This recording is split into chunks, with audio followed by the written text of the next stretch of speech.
everybody, to this evening's spiritual workout. I invite you to close your eyes if that's comfortable for you. We're just going to take a few moments here to orient ourselves, and let's just intend to become a little bit more present, intend to occupy and be more conscious of the body that we are in that's giving us our human experience.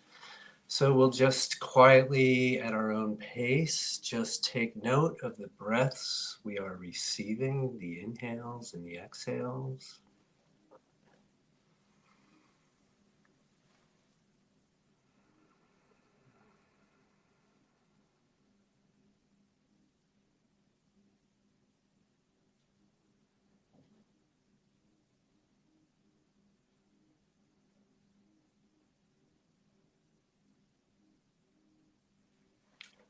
I don't know about you, but for me, when I think about receiving a breath, that puts me immediately into contact with Source, Creator. For if I wonder where the breath is coming from, that is the answer.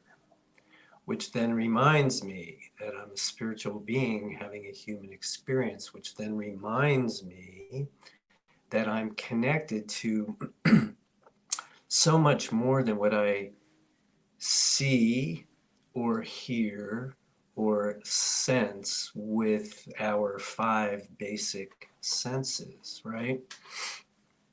That there's more going on than what's going on. And the aspect of that I'd like us to just check in with this evening is the notion that if all that's true, we're spiritual beings, eternal, a piece of us occupies these bodies, and then a whole bunch of the rest of us is non-physical, connected to everything, then part of what we're connected to for each of us is the realm of non-physical beings who serve in various ways at various times as our guides, as our higher self, our spirit guides, our guardian angels, ascended masters, archangels, etc. There are so many words and names and phrases for these ideas, and I hesitate to make too much out of the words. And what I want to do is really focus on the concept. So I was working with a client earlier today, and the circumstance that he finds himself in is with a belief that he's alone. I am alone is a belief that has been running for many, many decades in his life, and he's at a moment where that's what's up. And so that reminded me or inspired me to bring that idea into our warm-up this evening, to encourage all of us to realize and remember that as spiritual beings, because we are spiritual beings, we are never alone. It's impossible for us to be alone. If we are the only human being in a room, we are not alone. Now, listening to inspiration is a critical component of the spiritual workout practice, as we know. Taking responsibility is also part of the practice, and it's incumbent upon us individually to be responsible for knowing and learning how we receive our guidance. And while there are similarities amongst us and between us, there are also differences. And it doesn't matter how it is for somebody else until and unless they're perhaps guiding or instructing us and helping us to get in touch with the realm of non-physical beings who are with us all the time, who know more than we do about who we are, what we want, and what we're doing, and who, to a large degree, as I understand it and experience it, work in concert with us and in service of us, and yet we have to request it. That seems to be part of the puzzle here. On the one hand, yes, we're always held, we're always connected, we're always guided.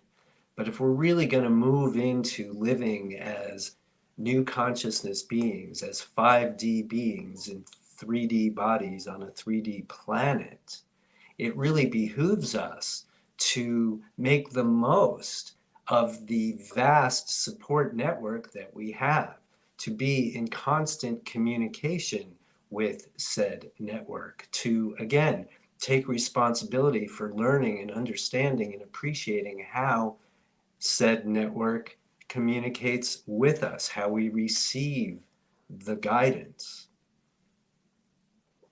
And to, in essence, develop relationship or relationships with said network.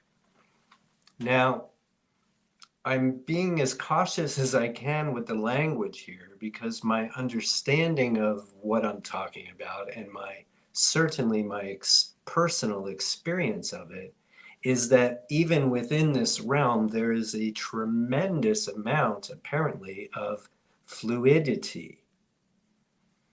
At any given moment, it seems, we might have one leading guide, or we might have dozens hanging around us at a time. I am no expert by any stretch of the imagination on too much of what I'm actually talking about here. And yet, we don't have to be an expert. We just have to be an expert in how it works for us. I am an expert in how it has worked for me, how it's working for and with me now, and I have no idea what it will morph into in the future, but I can say for certain it's a thing. I can say for certain it's always there. I can say for certain in my own experience that it has evolved and changed at different times in my life, which makes sense. Different times of our journeys require different levels and types of support. And again, from what I've glimpsed and come to believe, various non-physical allies have various areas of interests and responsibilities, which is why oftentimes one of my prayers is, as I address the non-physical realm, as I address those beings of light and love who might be operating in service of me, Stephen in particular, I often say something like, hey, any of you with interest in jurisdiction over what's going on here, thank you for being here. Thank you for your support. Thank you for your guidance. So I don't know if I'm talking to one, if I'm talking to dozens or something in between. I really don't know. And again, I personally believe it doesn't matter so much. What I'm encouraging all of you to do is to remember that you're never alone, to remember that this network of love and support exists to be in service of your desires, of your needs, of your wants, of your growth and development. And to remind you to take responsibility for learning how to receive all of those gifts that are always ever present. So, if you will, a nice deep breath or two with me, just to kind of hold on to what feels and sounds good. Let go of anything that sounds other than that. And when you're ready, come on back and let's talk about what you want to talk about.